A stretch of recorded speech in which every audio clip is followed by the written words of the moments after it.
Hoy tenemos el placer de presentar el segundo seminario institucional con la doctora Paula Vargas Pellicer. La doctora Paula Vargas obtuvo su título de bióloga en la UAM Xochimilco con la tesis titulada Dinámica temporal de comunidades de rapaces migratorias en Veracruz y su maestría en ciencias en el Instituto de Biología de la UNAM con la tesis titulada Filogenética de un zorrillo endémico del Pacífico de México. Su doctorado lo realizó en el Imperial College London con la tesis Composición y desarrollo de la microbiota intestinal en aves, donde ella evaluó varias especies, y en esta ocasión nos va a hablar de una de ellas. La doctora Vargas está interesada en la ecología de comunidades usando herramientas moleculares para entender las interacciones entre especies, especialmente interacciones simbióticas, y cómo éstas se modifican con el tiempo. Actualmente la doctora Vargas está realizando una estancia postdoctoral con el Cuerpo Académico de Ecología Evolutiva del CIVIC, con el proyecto titulado Efectos de la restauración ecológica en las interacciones planta-polinizador. Esto en el limón de Cochichinola, en la Revioche, para lo cual ella solicitó financiamiento a la Fundación Franklinia con el proyecto titulado Protegiendo la diversidad genética de árboles en peligro de extinción en el centro de México, donde ella evaluará la diversidad genética de los árboles plantados y aquellos reclutados naturalmente en parcelas de restauración de 15 años. Entonces, sin más, le doy la bienvenida a Paula y le agradecemos que esté con nosotros. Adelante. Muchas gracias, Cristina. Muchas gracias por permitirme este espacio y poderles compartir un poquito de lo que hice durante mi proyecto de doctorado. Solo les comento que voy a mantener mi cámara apagada durante la presentación para no quitar mucho ancho de banda, y ya una vez que empecemos con preguntas y comentarios, igual lo prendo para que me puedan conocer. Bueno, entonces, como ya les dije, y como ya les dijo Cristina, yo les voy a hablar un pedacito de mi proyecto de doctorado.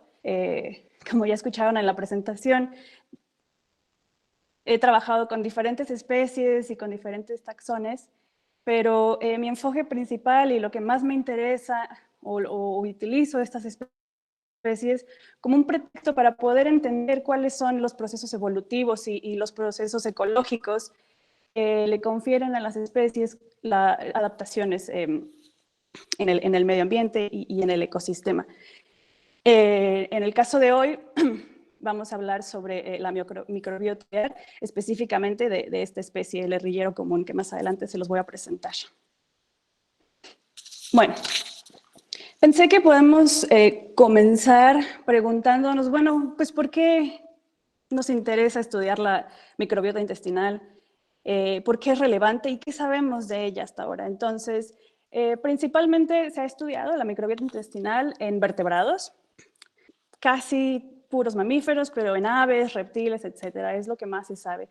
Y lo que sabemos hasta ahora, bueno, es que proveen funciones importantes como la digestión y absorción de nutrientes, y este rubro es el más estudiado hasta ahora y lo que más conocemos.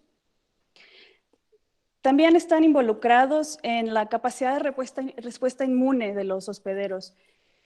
Por ejemplo, la semana pasada salió un artículo que hablaba sobre la importancia de las comunidades o de la flora bacteriana en los humanos y la capacidad de respuesta inmune al coronavirus y cómo está estrechamente relacionada el tipo de bacterias que tenemos en el intestino con qué tanto nos enfermamos de esta enfermedad emergente.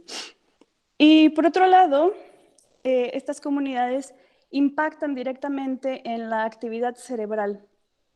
Y esto, por ejemplo, y justo hoy salió otro artículo en Nature que habla sobre, hay una cepa de Escherichia coli que produce una proteína y esta proteína desencadena rutas metabólicas que directamente impactan en la actividad cerebral, y esto tiene efectos, por ejemplo, en enfermedades como Parkinson, como autismo, etc. Entonces, cada vez estamos entendiendo un poco más cuáles son las funciones y cuáles son los efectos que tienen la flora intestinal en diferentes aspectos de la biología de los hospederos.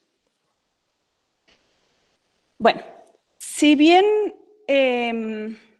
conocemos estas relaciones y estas relaciones son generales para todos los vertebrados, también sabemos que las comunidades bacterianas son sumamente variables y las abundancias son bien diferentes en las diferentes especies, en las diferentes poblaciones, incluso entre individuos. Entonces, una pregunta que ha estado molestando a los ecólogos durante mucho tiempo, pues es, ¿cuál es el origen de esta variabilidad entre las comunidades bacterianas? Entonces, una manera de entender esta variabilidad, pues es rastrear su origen. Y el origen está en la transmisión y en la adquisición de estas comunidades. Entonces, sabemos que hay 3 vías principales de transmisión o de adquisición de comunidades bacterianas.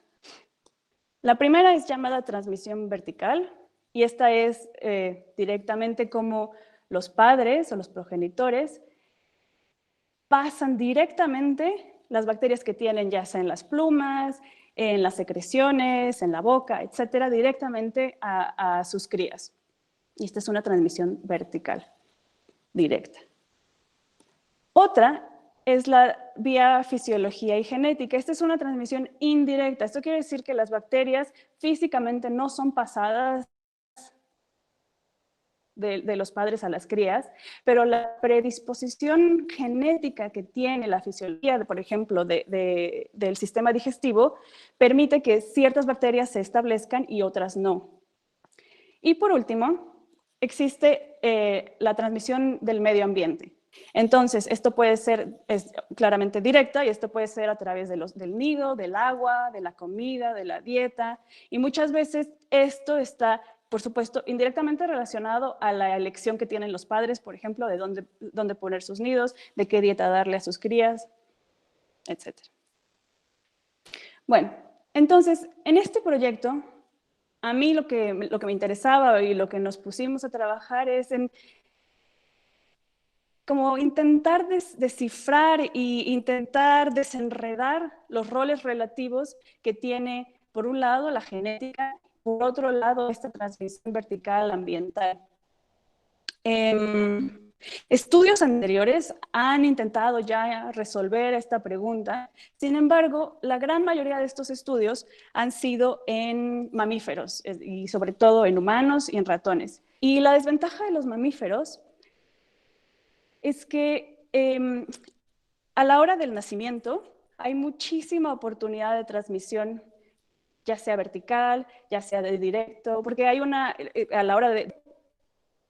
Estas relaciones son difíciles de desenredar o de separar. En cambio, con las aves, tenemos la ventaja, si se puede decir así, que está el huevo de por medio. Y este proceso nos permite separar esta transmisión vertical y poder desenredar un poco mejor estas relaciones. Por lo tanto, nosotros utilizamos, en este caso, un ave, el herrillero común, como especie modelo.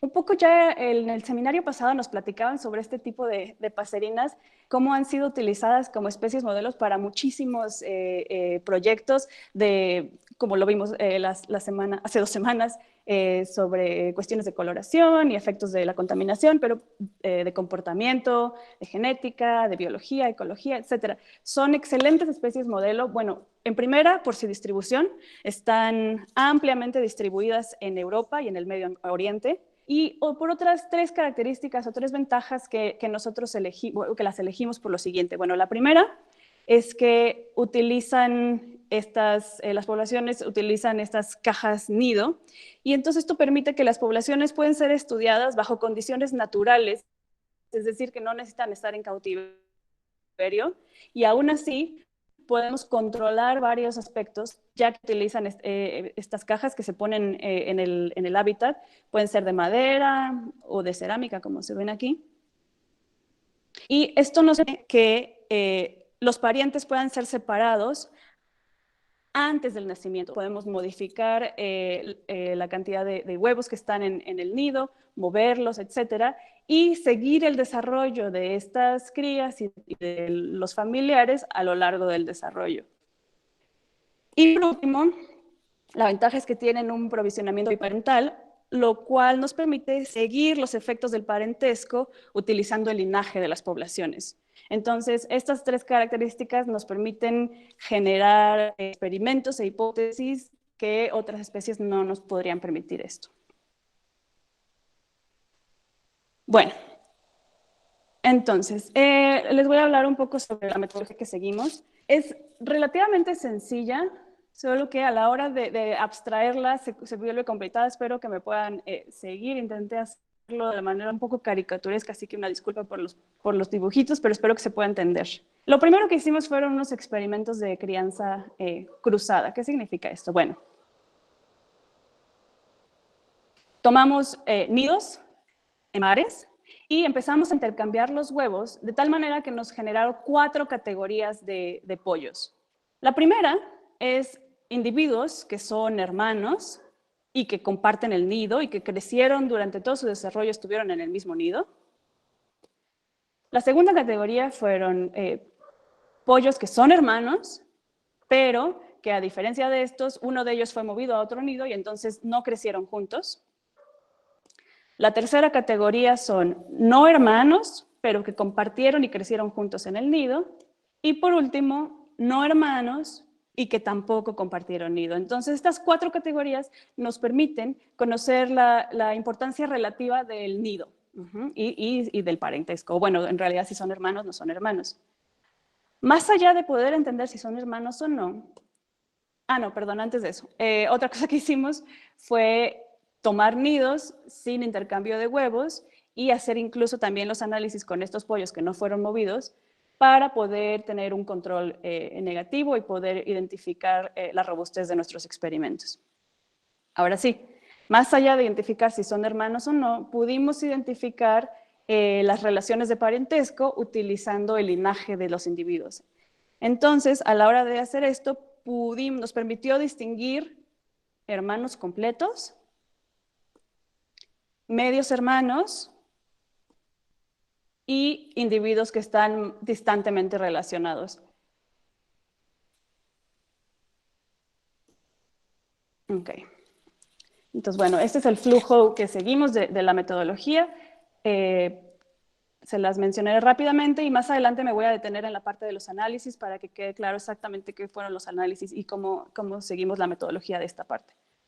Pero bueno, lo que hicimos fue colectar durante 4 años consecutivos, del 2014 al 2017, muy cerca de Edimburgo, en Escocia.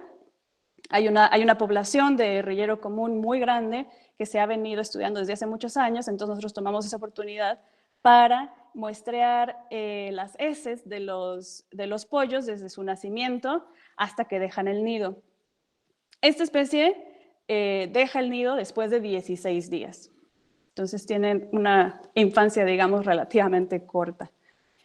Una vez que tomamos la muestra de heces, hicimos extracción de ADN de las mismas y una secuenciación del gen 16S bacteriano.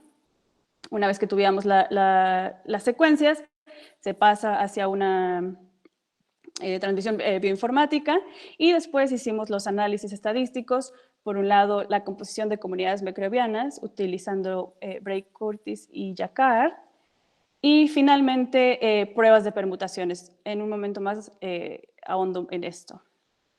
Por otro lado, tomamos muestras de sangre de todos los individuos, tanto de los pollos como de los padres, para poder hacer un genotipado microsatélites y poder conocer el linaje y las relaciones de parentesco entre todos los individuos que muestreamos. Bueno, entonces, voy a explicar rápidamente el proceso de composición de comunidades microbianas. Esto es para que a la hora que les pueda presentar los resultados, me puedan seguir con el tipo de análisis que hicimos. Entonces, la composición de comunidades microbianas la hicimos utilizando la disimilitud de comunidades, esto con las metodologías de Bray-Curtis y Jacquard. Ambos hacen básicamente lo mismo. Sin embargo, ponderan la abundancia de las especies de manera distinta. Pero básicamente lo que hacen es tomar la riqueza de especies bacterianas de un individuo y compararla con todos los demás individuos.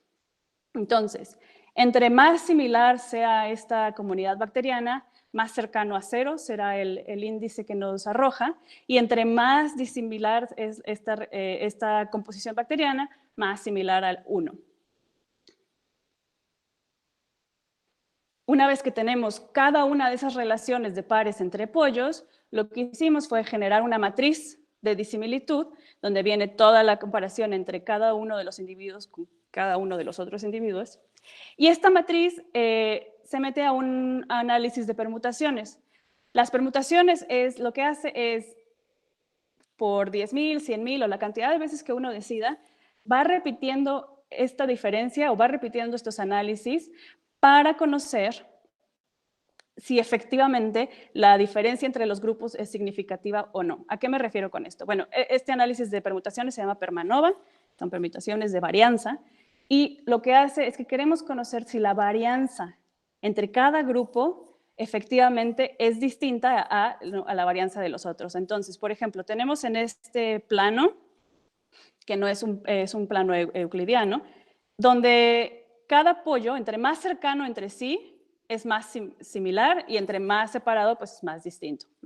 Entonces, estas permutaciones lo que nos permite es conocer si esta varianza es menor que la varianza entre los diferentes grupos, y así poder conocer si efectivamente los individuos que son, por ejemplo, totalmente hermanos, son más similares entre sí que con aquellos que están más distantemente relacionados. Una vez que tenemos este proceso, nos da un número de estimado, y por supuesto si es significativo o no, y entonces nos permite visualizar nuestros datos de manera muy sencilla con una gráfica de barras. Entonces, este es nuestro primer resultado, se los platico. En esta gráfica tenemos en el eje de las Y's, la disimilitud de Bray-Curtis, donde, como ya les dije, entre más cercano a 1, más diferentes son los individuos, o la composición bacteriana, y entre más cercano a 0, más similares. Aquí en el eje de la X tenemos, por un lado, las 4 categorías de las cuales ya les había platicado, y aquí en esta primera barra tenemos los nidos control. La importancia de estos nidos control y de poder compararlos, por ejemplo, con aquellos individuos que sí fueron, el nido sí fue tratado con movimiento de pollos, pero aquellos pollos que fueron hermanos y se quedaron en el mismo nido, queríamos conocer si es comparable la comunidad bacteriana con aquellos del control. Esto nos permite saber que nuestros tratamientos no tenían un sesgo a la hora de modificar la cantidad y el número de pollos y la relación entre los pollos, y esto nos habla de una robustez en nuestros resultados. Ahora, quiero primero llamar la atención a la comparación entre estas dos barras. Estas dos barras lo que nos platican es que aquellos individuos que son hermanos, pero que crecieron en diferente nido, tienen una diferencia significativa en sus comunidades bacterianas. Esto quiere decir que no son iguales, aunque fueron hermanos y tuvieron los mismos padres, al moverse de nidos y al crecer en otro nido, cambiaron su comunidad bacteriana.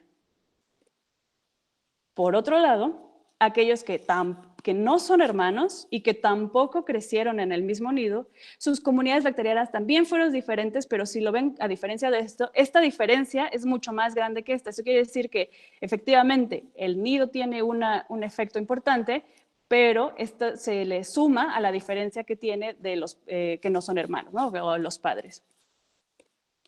Y por último, y como el resultado más contundente, es la comparación entre estos dos grupos de pollos, donde tenemos pollos que no son hermanos, pero que crecieron bajo el mismo nido, y la diferencia entre sus comunidades bacterianas es casi nula, ¿no? Es no significante, digamos. Entonces, esto nos habla de la importancia del nido y de la importancia de los efectos del nido para la composición bacteriana. Ok, más allá de si son hermanos o el efecto del nido, queríamos también conocer cuál es el efecto del parentesco, ¿no? Como ya les había platicado, o del linaje. Entonces, hicimos el mismo procedimiento utilizando, esta vez lo que les presento aquí es la disimilitud de Jacquard.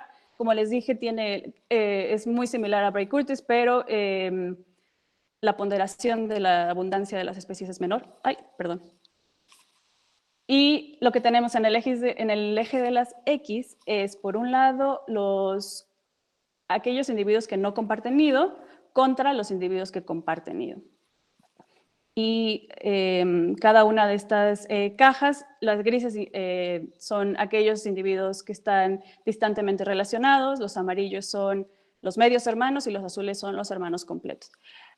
Lo que nos dice aquí estas comparaciones de Wilkinson, después de 10.000 simulaciones de Monte Carlo, es que en realidad el parentesco no tiene realmente una importancia significativa en las comunidades bacterianas.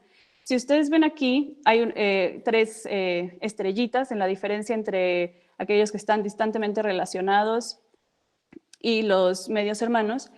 Esto yo se lo atribuyo a un artefacto de la distribución de la información que tenemos sobre los individuos distantemente relacionados. Cuando se genera un linaje, los individuos que son totalmente hermanos tienen una separación o una distancia de 0.25. Aquellos que son de medios hermanos tienen 0.5 y aquellos que son distantemente relacionados pueden ir de 0.75 a 1. Entonces, esto quiere decir que la variación y la distribución de mi información es muchísimo más grande que la de los demás. Y esto nos genera algunos artefactos a la hora de hacer comparaciones.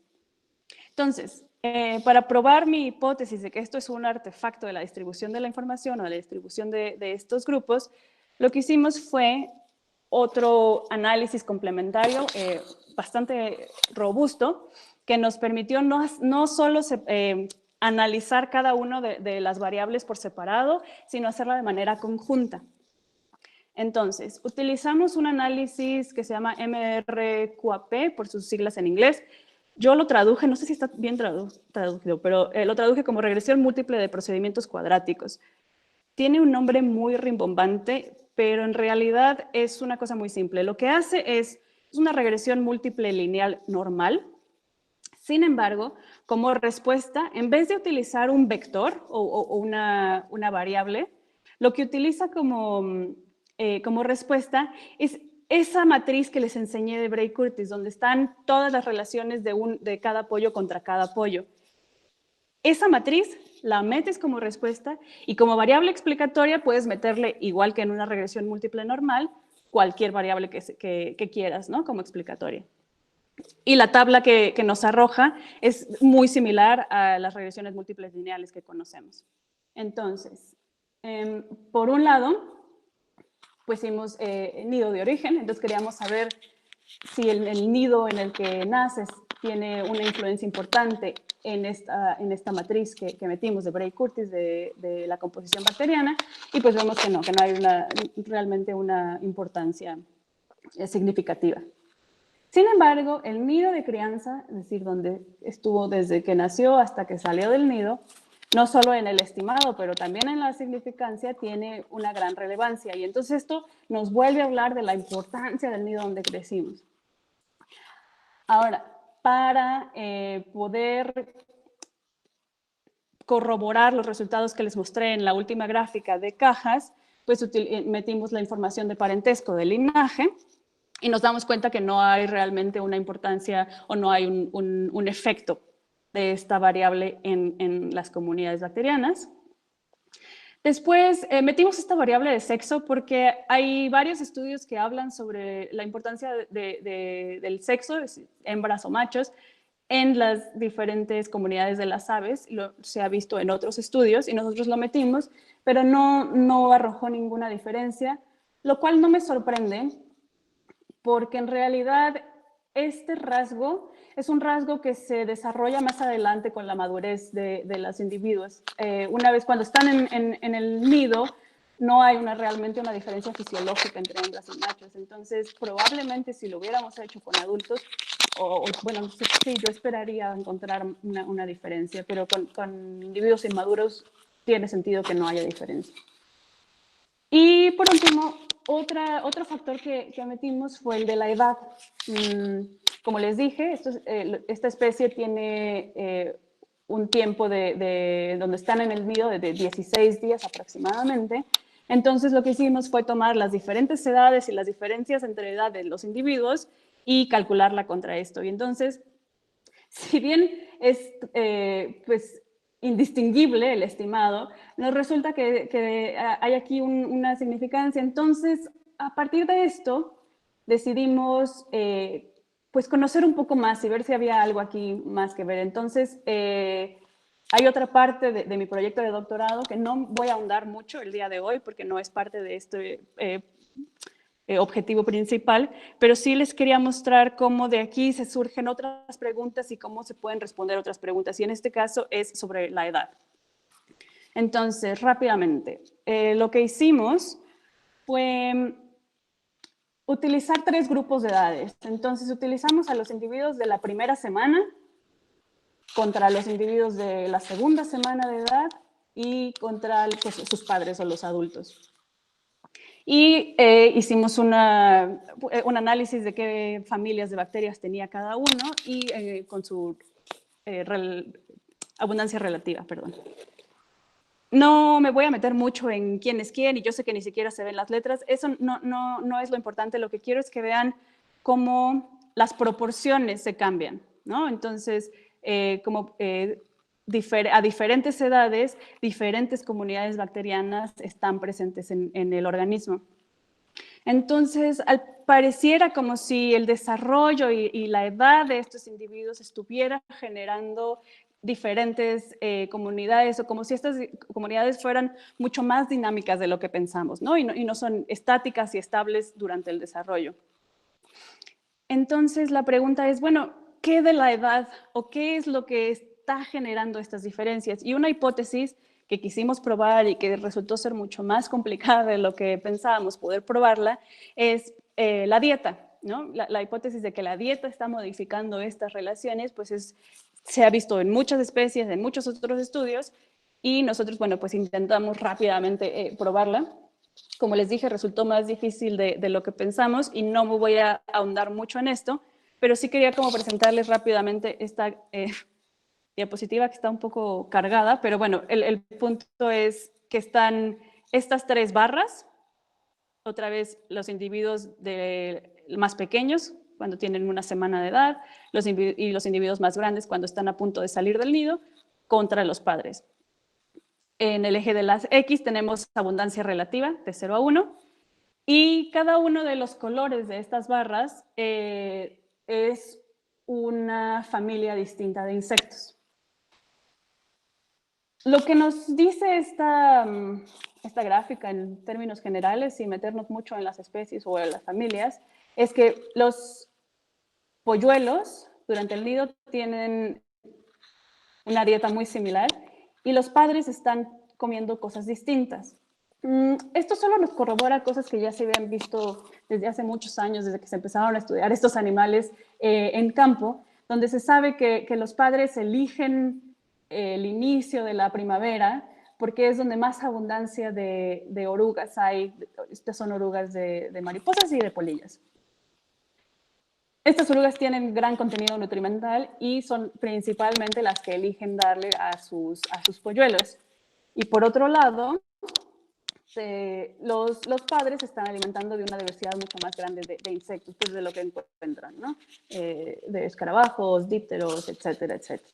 Entonces, bueno, esto realmente nada más nos corrobora que efectivamente hay una dieta distinta y que esto puede ser parte del origen de las diferencias ambientales que están generándose entre los individuos.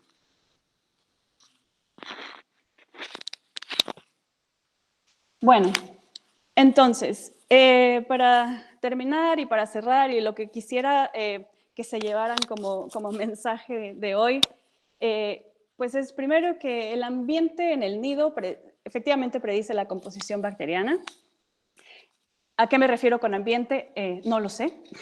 Como dije, puede ser la dieta, puede ser el material que se utiliza para generar el nido, etcétera. Esto no está totalmente definido y hay mucho campo de investigación aún para resolver esto.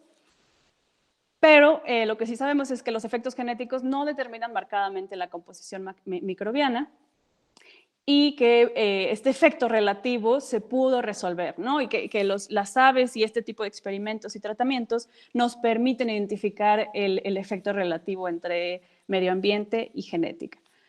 Bueno, esto tiene implicaciones adaptativas muy importantes a los cambios en el ecosistema y esto me hace generar una hipótesis al margen donde considero que si es el ambiente el que está generando estas modificaciones y estas adaptaciones para la composición de bacterias, quiere decir que, o podría significar, que las especies tienen mayor capacidad adaptativa a los cambios en el ecosistema en sentido del tiempo.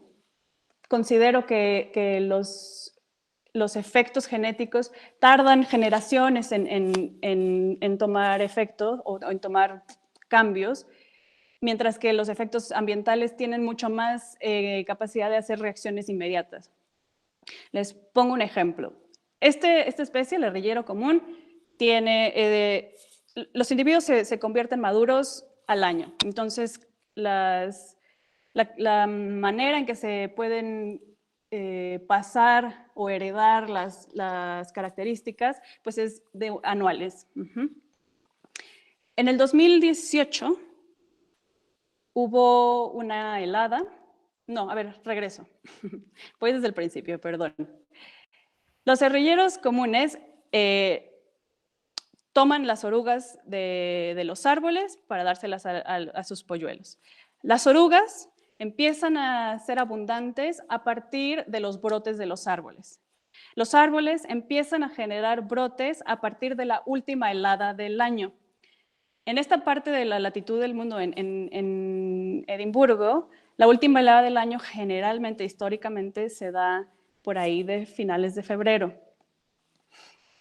Una vez que está la última helada, empiezan los brotes, empiezan las orugas y empiezan las poblaciones o los polluelos de los herrilleros. Así es como se da como la cascada de abundancias.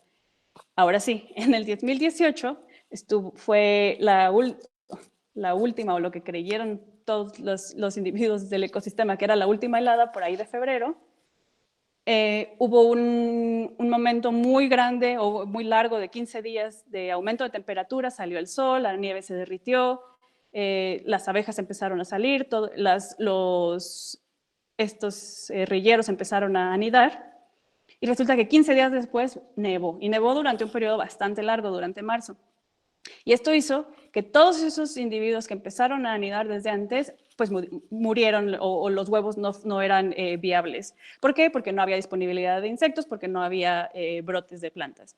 Entonces, el poder adaptarse a estas modificaciones del ambiente, que cada vez son más comunes, ya por cambios climáticos, por intervenciones antropogénicas, donde estos cambios y estos procesos son mucho más erráticos, las especies tienen mejor capacidad de adaptación si la respuesta es inmediata o relativamente mucho más rápida que con efectos genéticos o hereditarios.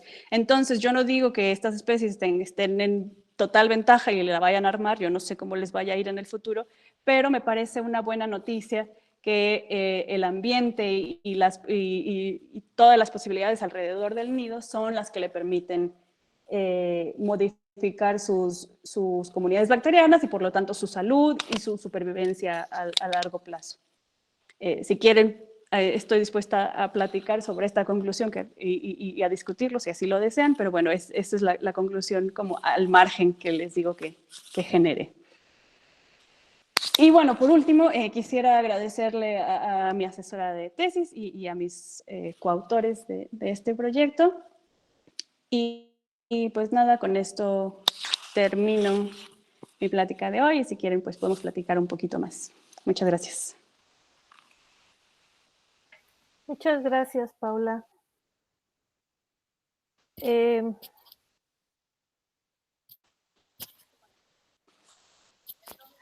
¿Alguna pregunta?